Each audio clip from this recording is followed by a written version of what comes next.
It is the best of times. It is the worst of times. In the year 2015, people have access to a breadth and depth of information unimaginable in an earlier age.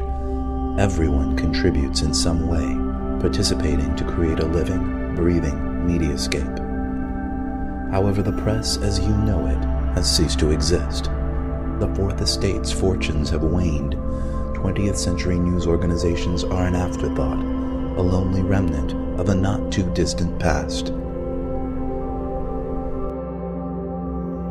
The road to 2015 began in the late 20th century. In 1989, Tim Berners-Lee, a computer scientist at the CERN Particle Physics Laboratory in Switzerland, invents the World Wide Web. Amazon.com is founded in 1994. Its young creator dreams of a store that sells everything. Amazon's model, which will come to set the standard for internet sales, is built on automated, personalized recommendations, a store that can make suggestions. In 1998, two Stanford programmers unleash Google. Their algorithm echoes the logic of Amazon. It treats links as recommendations, and from that foundation powers the world's fastest and most effective search engine. In 1999, a dot-com startup named Pyra Labs unveils Blogger, a personal publishing tool. Friendster arrives on the scene in 2002, and hundreds of thousands of young people rush to populate it with an incredibly detailed catalog of their lives, their interests, and their social networks. Also in 2002, Google launches Google News, a portal featuring headlines and links to the stories of the minute. Journalism organizations cry foul. Google News is edited entirely by computers. In 2003, Google buys Blogger. 2004 would be remembered as the year that everything began. Reason magazine sends subscribers an issue with a satellite photo of their houses on the cover and information custom-tailored to each subscriber inside. Google unveils Gmail with a gigabyte of free space for every user.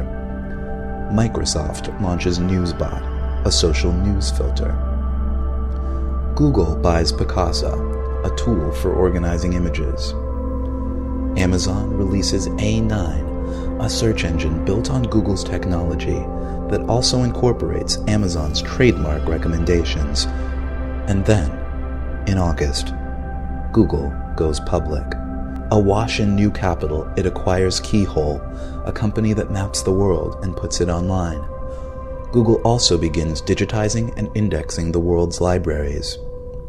Apple's iPod inspires podcasting, and the age of personal radio begins.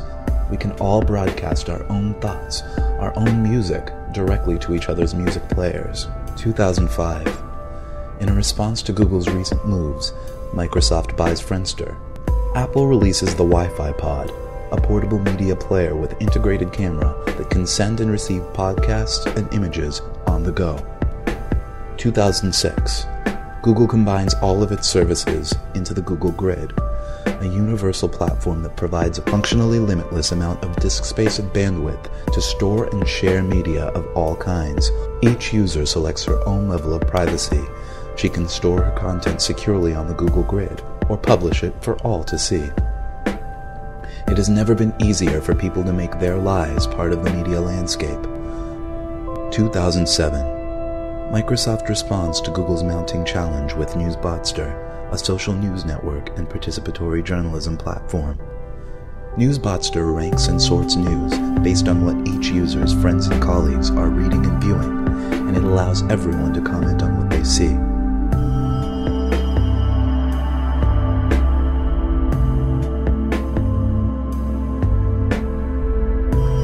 2008 sees the alliance that will challenge Microsoft's ambitions.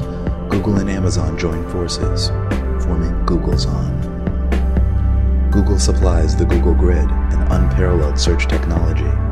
Amazon supplies a social recommendation engine and its huge commercial infrastructure. Together, they use their detailed knowledge of every user's social network, demographics, buying habits, and reading interests to provide total customization of content and advertising. This year, the New York Times switches to a paid subscription model online.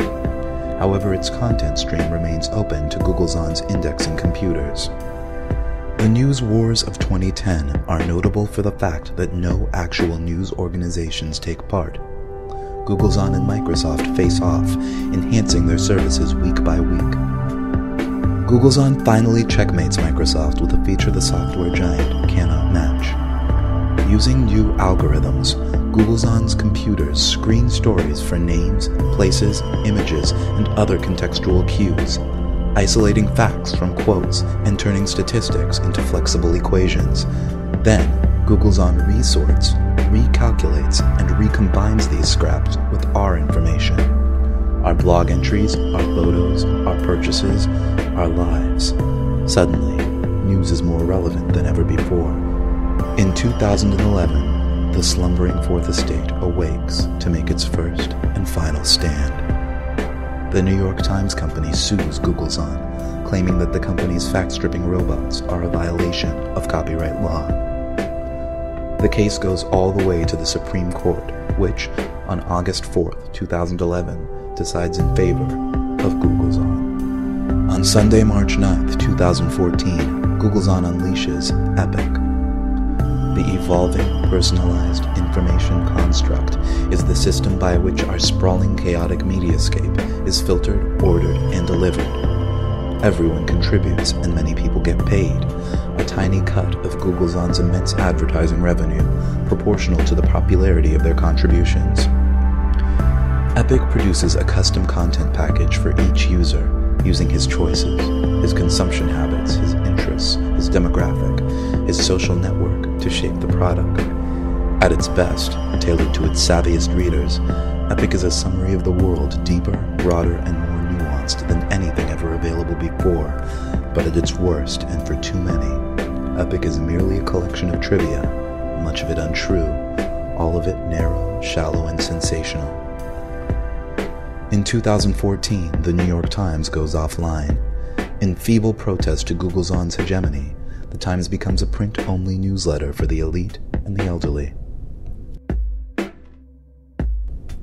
2015. Pinky Nankani, a refugee from the defunct New York Times digital edition, finds a new journalistic calling.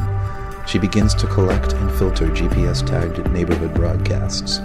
Soon, Pinky's feed is a local lodestone, and more of her neighbors tag their broadcasts with GPS data as they realize they too can be a part of it. Hey, it's me. If you're listening, I think a bunch of us are going to go meet up at Progress Park. We're thinking about doing like a little barbecue. I was thinking if you go to the park, do not bother with 9th Street. There's this big accident at Garfield, and it's all backed up. It's totally a mess. So, Have you guys gone out today?